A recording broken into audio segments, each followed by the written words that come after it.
तुमच्याही घरी असं होते का, कुणी बाहेर फिरायला गेल्यानंतर फक्त त्यांची वाट बघितली जाते आणि ते घरी परत आल्यानंतर त्यांना एकच प्रश्न विचारला जातो की आमच्यासाठी काय घेऊन आले? आजचा ब्लॉग खूप खास आहे, कारण काही दिवसापूर्वी माझे सासू सासरे नेपाळला फिरायला गेले होते आणि अजून कुठे फिरायला गेले होते हे मी तुम्हाला पुढे व्हिडिओमध्ये सांगणारच आहे. आणि त्यांनी तिथून माझ्यासाठी काय काय घेऊन आले हे मी तुमच्यासोबत शेअर करणार आहे. त्यामुळे आजचा व्हिडिओ तुम्हाला शेवटपर्यंत नक्कीच बघायचा आहे आणि स्किप तर अजिबात करायचं नाहीये. नमस्कार, मी आहे पायल आणि तुमचं स्वागत आहे माझं यूट्यूब चॅनलवरती. या चॅनलवर तुम्हाला घरगुती रेसिपी, फॅमिलीचे ब्लॉग, डेली ब्लॉग हे सर्व काही ह्या चॅनलवर पाहायला मिळतील. आणि तुम्ही नवीन असाल तर चॅनलला सबस्क्राईब करा आणि व्हिडिओ आवडत असेल तर लाईक करा, कमेंट्स करा आणि सबस्क्राईब करायला विसरू नका. तर चला मग आजच्या खूप स्पेशल ब्लॉगची सुरुवात करूया. सर्वात आधी तर मम्मी डॅडींचे काही सुंदर क्षण मी तुमच्यासोबत शेअर करते. त्यांच्या काही खास आठवणी, तिथे त्यांनी एन्जॉय केलेले काही क्षण हे खरंच बघण्यासारखं आहे. कारण या वयात सुद्धा असं एन्जॉय करणं हे खरंच तुम्ही बघून तुम्हालाही खूप आवडेल. आणि अजून एक महत्त्वाची गोष्ट की एखादी आई कुठे फिरायला गेली की आपल्या मुलीसाठी कशा पद्धतीने छोट्या छोट्या सगळ्या गोष्टी आठवणीने घेऊन येते, तशाच पद्धतीने मम्मीने सुद्धा तिच्या सुनेसाठी सगळ्या गोष्टी आठवण करून सगळ्या घेऊन आलेली आहे. आणि त्या वस्तू काय आहे ते तुमच्यासोबत मला शेअर करायला खूप आनंद होतो आणि तेवढंच तुम्हाला बघायलाही खूप आनंद होईल. त्यामुळे हा व्हिडिओ तुम्ही शेवटपर्यंत नक्की बघा. चला मग आजच्या ब्लॉगला सुरुवात करूया. आणि तुम्ही इथे पाहू शकतात की सगळ्या वस्तू मी इथे बाजूलाच घेऊन बसलेली आहे. तर इथे बघा, ह्या पिशवीत काय आहे हे मी तुम्हाला दाखवणार आहे. त्यासोबतच ह्या पिशवीत सुद्धा काय आहे ते हे सुद्धा तुम्हाला बघायचं आहे. त्यामुळे व्हिडिओ शेवटपर्यंत नक्की बघा. हा त्यांच्या प्रवासाचा पहिला दिवस. थोडी उत्सुकता, थोडा आनंद आणि खूप साऱ्या प्रार्थना. नेपाळ म्हणजे देवभूमी, डोंगर, हवा, शांतता सगळं वेगळंच आहे. मम्मी डॅडी म्हणत होते की पशुपतीनाथ मंदिर हे भगवान शंकराचं पवित्र स्थान आहे आणि तिथे दर्शन घेतल्यानंतर खरंच आमचं मन खूप हलकं झालं. नेपाळी संस्कृती खूप साधी आहे, लोक प्रेमळ आहे आणि सगळीकडे पॉझिटिव्ह वाईब्स आहेत. आणि हे बघा, त्यांच्या चेहऱ्यावरचा आनंद हीच खरी ट्रिपची कमाई आहे. अयोध्या म्हणजे श्रद्धेचं स्थान, श्रीरामाची जन्मभूमी. इथे पाऊल ठेवलं की मन आपोआप शांत होतं. रामलल्लाचं दर्शन घेतल्यावर मन भरून आलं आणि इथली भक्ती आणि वातावरण खूप वेगळं आहे, असं हे सगळं आम्हाला मम्मी डॅडी घरी आल्यानंतर सांगत होते. वाराणसी म्हणजे शिवाची नगरी. गंगेच्या घाटावर उभं राहिलं की मन आपोआप शांत होतं. संध्याकाळची गंगा आरती पाहताना वेळ थांबल्यासारखा वाटतो. ते म्हणत होते की इथली भक्ती आणि वातावरण मनाला खूप स्पर्श करून जाते. मम्मी डॅडींसाठी हा अनुभव आयुष्यभराचा आहे. वाराणसी म्हणजे श्रद्धा आणि शांततेचं स्थान म्हणून ओळखलं जातं.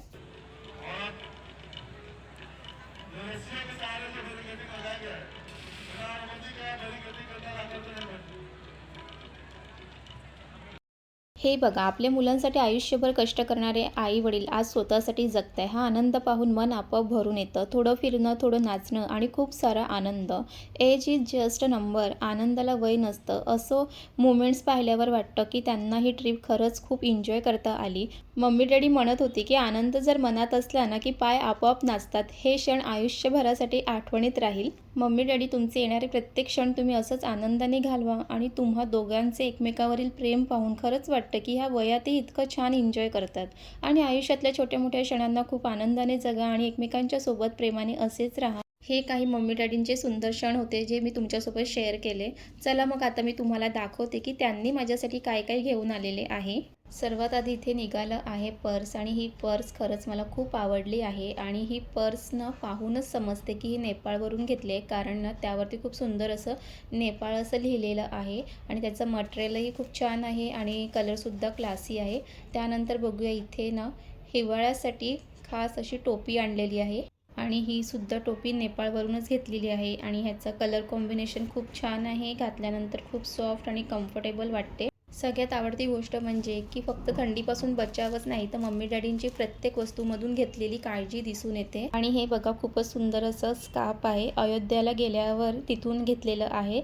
यावर सर्व बाजूने जय श्रीराम असं प्रिंटेड खूप सुंदर केलेली आहे. मी हा जय श्रीराम प्रिंटेड स्कार्फ घालून दाखवते. घातल्यावर खूप छान आणि इतकं हलकं वाटतं आणि मनाला वेगळी शांतता मिळते. अयोध्याची आठवण आणि श्रीरामाचा आशीर्वाद दोन्ही एकत्र असल्यासारखं वाटतं. हा स्कार्फ मी खूप जपून ठेवणार आहे. आणि त्यानंतर आहे ही साडी. प्रत्येक लेडीजसाठी साडी म्हणजे खूप आवडती वस्तू असते. ही साडी बनारसमधून आणलेली आहे आणि खरंच खूप सुंदर आहे.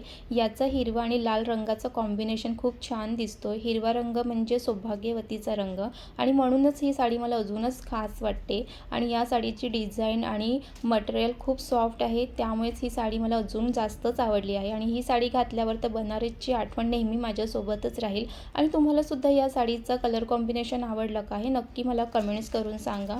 आणि ही साडी मी जेव्हाही नेसेल ना, त्याचा ब्लॉग मी नक्कीच तुमच्यासोबत शेअर करेल. चला मग आता दुसऱ्या पिशवीत काय निघते हे बघूया. हा आहे जीन्सवर घालायचा टॉप. व्हाईट आणि ब्लॅक असं कॉम्बिनेशनचं आहे. खूप छान डिझाईनसुद्धा आणि क्लासी दिसतोय. व्हाईट रंग कधीच आउट ऑफ फॅशन जात नाही आणि ब्लॅक जीन्ससोबत तर खूप छान मॅच होईल. ही कॅरी पर्स पण खूप छान आहे आणि रोजच्या वापरासाठी तर अगदी परफेक्ट आहे. ह्या पर्सची डिझाईन मला खूप आवडली. सिंपल पॅटर्न आहे आणि हे छोटे छोटे रंगीत मणी त्याला अजूनच सुंदर बनवतात. हा कॅरी पर्स ना सगळ्या आउटफिटवर मॅच होईल, जसं की कुर्ती आणि अगदी साडीवर सुद्धा. आणि डेली यूजसाठी तर खूपच कम्फर्टेबल आहे. आणि आपण ट्रॅव्हलिंग करताना ज्या वस्तू आपल्याला लागतात त्या बऱ्यापैकी ह्यामध्ये राहू शकतात. आणि ना ह्याचा कलर मला खूप आवडलेला आहे आणि तुम्हाला सुद्धा आवडलं असेल तर नक्की मला कमेंट्स करून सांगा. आणि व्हिडिओ शेवटपर्यंत नक्की बघा, कारण अजून खूप छान छान वस्तू तुम्हाला पुढे बघायला मिळणार आहे. आणि हे बघा किती क्यूट आहे ना. हिवाळ्यासाठी परफेक्ट इयर मफ्स आहेत. खूप सॉफ्ट आहे, कानांना अजिबात त्रास होत नाही आणि कलर पण खूप छान वाटतो. थंडीमध्ये बाहेर जाताना हे खूपच युजफुल ठरणार आहे आणि खरंच हे मला खूपच आवडलेलं आहे. आणि या इयर मफ्समध्ये मला सगळ्यात जास्त हे आवडलं की हे व्हाईट जे मणी आहेत ना, त्याचे जे काही डेकोरेट करून ना दोन्ही बाजूला छोटंसं हार्ट आहे, त्यामुळे ते अजूनच खूप छान दिसतात. चला तर मग पुढे बघूया की दुसऱ्या पिशवीमध्ये काय निघते. ही पिशवी जरी छोटी दिसत असली तरी यामध्ये खूप छान छान वस्तू आहेत. आणि ही आहे रुद्राक्षाची माळ. खूप पवित्र मानली जाते. शांतता, सकारात्मक ऊर्जा आणि मनाला स्थैर्य देणारी अशी ही माळ आहे. आणि तुम्हाला स्क्रीनवर मम्मी डॅडींचा फोटो दिसेल.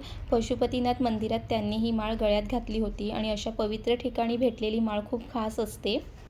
चला मग अजून बघूया पुढे अजून काय काय निघते. इथे एक छोटासा बॉक्स आहे आणि या छोट्याशा बॉक्समध्ये काय आहे ते बघूया. त्यावरती गुड लक असं लिहिलेलं आहे. आणि हे आहे नजरबट्टू. घरासाठी खूप छान डेकोरेटिव्ह पीसेस आहे. वाईट नजर दूर ठेवण्यासाठी अशा वस्तू घरात वापरतात. आणि हे वॉल हँगिंग असतात. आणि हे घरात ठेवल्यामुळे घरात पॉझिटिव्ह वाईब्स येतात. आणि ह्याचा ना कलर पण खूप छान आहे. आणि तुम्हालासुद्धा हे आवडलं का हे नक्की मला कमेंट्स करून सांगा. तर चला मग हे मी त्याच बॉक्समध्ये व्यवस्थित ठेवून घेते. त्यानंतर इथे खूपच सुंदर अशी मूर्ती दिसत आहे. अयोध्यावरून आणलेली ही श्रीरामाची मूर्ती खूप सुंदर आणि भक्तिपूर्ण आहे. घरी ठेवताना जणू अयोध्याची पॉझिटिव्ह एनर्जी घरात पसरलेली आहे आणि खरंच मला खूप आवडलेली आहे. आणि हे बघा देवाऱ्यासाठी खास आणलेला हा आर्टिफिशियल हार खूप सुंदर आहे. अशा हारांचा वापर देवाऱ्यात सजावट किंवा श्रद्धा व्यक्त करण्यासाठी केला जातो. आर्टिफिशियल असला तरी हा हार खूप दिसायला छान दिसत आहे. आणि त्यानंतर हे आहे टाळ. मंदिरात किंवा पूजा करताना ही टाळ वाजवतात. तिचा आवाज मनाला शांतता आणि पॉझिटिव्ह एनर्जी देते. आणि त्यानंतर ह्यामध्ये आहे खूप सुंदर असं मंगळसूत्र आहे आणि मला हे मंगळसूत्र खरंच खूप आवडलेलं आहे. आणि तुम्ही इथे पाहू शकतात की ह्या मंगळसूत्राचं ना जो डिझाईन आहे ना खरंच खूप छान आहे. तुम्हाला मी एकदम जवळून असं दाखवते. बघा खरंच खूप छान आहे ना. आणि असं मंगळसूत्र ना साडीवर वगैरे खूप छान दिसतो. आणि तुम्हालासुद्धा हे मंगळसूत्र आवडलं का हे मला नक्की कमेंट्समध्ये सांगा. आणि तिथे पाहू शकतात की खरंच खूप सुंदर असं गळ्यातलं नेकलेस आहे. आणि ना असे नेकलेस ना साडीवर घातल्यावर ना ते अजून छान दिसतात. तुम्हाला मी इथे घालूनसुद्धा दाखवते. आणि हे ड्रेसवर पण खूप छान दिसतात. आणि हे जेव्हा आपण रात्रीच्या फंक्शनमध्ये घालतो ना ते अजून छान दिसतात. आणि इथे तुम्ही पाहू शकता की किती छान ते दिसत आहे. आणि कलर पण छान आहे, त्यामुळे प्रत्येक साडीवर ते जास्तच छान दिसेल. आणि तुम्हालासुद्धा हा नेकलेस आवडला का हे मला नक्की कमेंट्स करून सांगा. चला त्यानंतर हे नेकलेस मी व्यवस्थित ठेवून घेते, कारण हे जर तुम्ही व्यवस्थित ठेवले ना की त्याची जी शायनिंग आहे ती तशीच राहते. तर चला मग आता पुढे काय आहे. आणि खरंच हे छोटंसं जे कलश आहे ना मला हे खूपच आवडलेलं आहे. आणि कधी-कधी पूजेसाठी अशा छोट्या कलशची गरज लागते. तर त्यासाठी हे मला खूपच उपयोगी वस्तू आहे. आणि त्यासोबतच हे मम्मी गंगाजलसुद्धा घेऊन आलेली आहे. आणि त्यानंतर ना हे खरंच खूप सुंदर असं नेकलेस आहे आणि मला हे खूपच जास्त आवडलं. तुम्हालासुद्धा हे आवडलं का हे मला नक्की कमेंट्स करून सांगा. आणि बघा किती सुंदर दिसतो. आणि ह्या नेकलेसला जी काही शायनिंग आहे ना ती रात्रीच्या वेळेला इतकी छान वाटेल ना. मी लवकरच हे घालणार आहे आणि तुमच्यासोबतसुद्धा हे मी लूक शेअर करणार आहे. आणि ड्रेसवरती सुद्धा हा नेकलेस खूप छान वाटेल.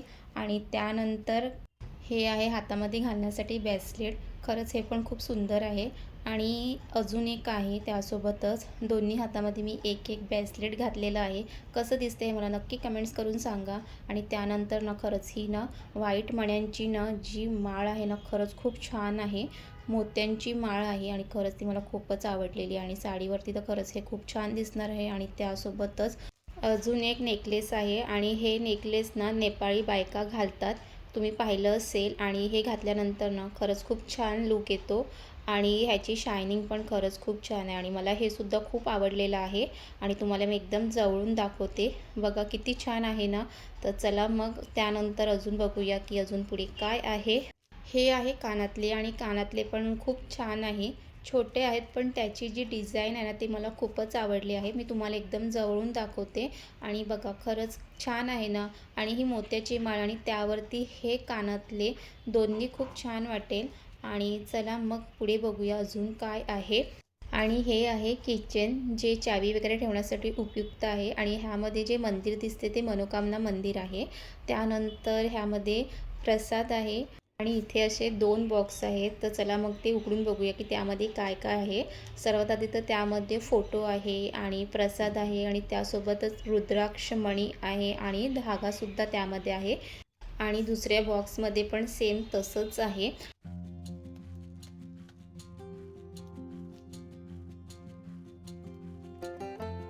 आणि हे प्रसाद आहे.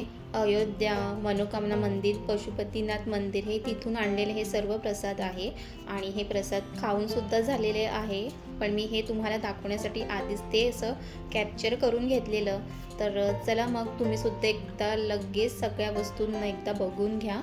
हे बघा हे सगळं एकत्र ठेवलं की ही फक्त वस्तू नाही तर आठवणी आहेत. मम्मी डॅडी जिथे जिथे फिरून आले अयोध्या, वाराणसी, नेपाळ त्या प्रत्येक ठिकाणाची आठवण या छोट्या छोट्या वस्तूमधून आमच्यापर्यंत पोहोचवली आहे. प्रत्येक वस्तूमागे त्यांचा प्रेम आणि आपुलकीचा हात आहे. म्हणूनच या गोष्टी आमच्यासाठी खूप स्पेशल आहेत. आणि प्रत्येक लेडीजसाठी तर ज्वेलरी म्हणा, मग साडी किंवा ड्रेस हे तर तिला अगदी मनापासून खूपच आवडते. आणि ना मी लवकरच तुमच्यासोबत ना माझ्या ज्वेलरीचं जो काही कलेक्शन आहे ना ते सुद्धा मी तुमच्यासोबत लवकरच शेअर करेल. कारण मला ज्वेलरी वगैरे खूप आवडते. मम्मीने आणलेल्या सर्व वस्तू मी तुमच्यासोबत शेअर केलं आणि प्रत्येक वस्तूमध्ये मम्मीचं प्रेम, आपुलकी दिसून येते. लग्नानंतर जे एक नातं निर्माण होते सासू आणि सुनेचं ते हळूहळू ना आई आणि मुलीचं नातं बनत जातं. कारण अशाच गोष्टीमुळे ते नातं अजून घट्ट होत जाते.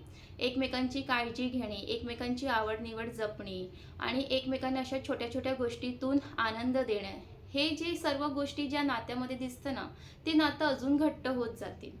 मम्मी डॅडी तुम्हाला मनापासून थँक्यू. कारण तुम्ही जे काही माझ्यासाठी वस्तू घेऊन आले ते सगळे मला खूपच आवडलेले आहे आणि सगळेच माझ्यासाठी खूपच उपयोगी वस्तू आहेत.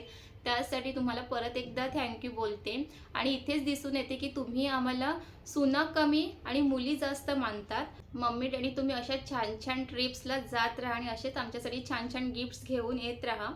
आणि तुम्हाला सुद्धा या सर्व गिफ्टमध्ये सगळ्यात जास्त काय आवडलं हे मला नक्की कमेंट्स करून सांगा. आणि आजचा ब्लॉग तुम्हाला कसा वाटला हे सुद्धा कमेंट्स करून सांगा.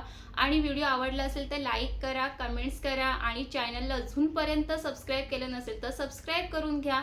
आणि पुन्हा भेटूया अशा छान ब्लॉगसोबत. तिथपर्यंत अशा छान छान ब्लॉगचा आनंद घेत राहा. परत भेटूया अशा छान ब्लॉगसोबत.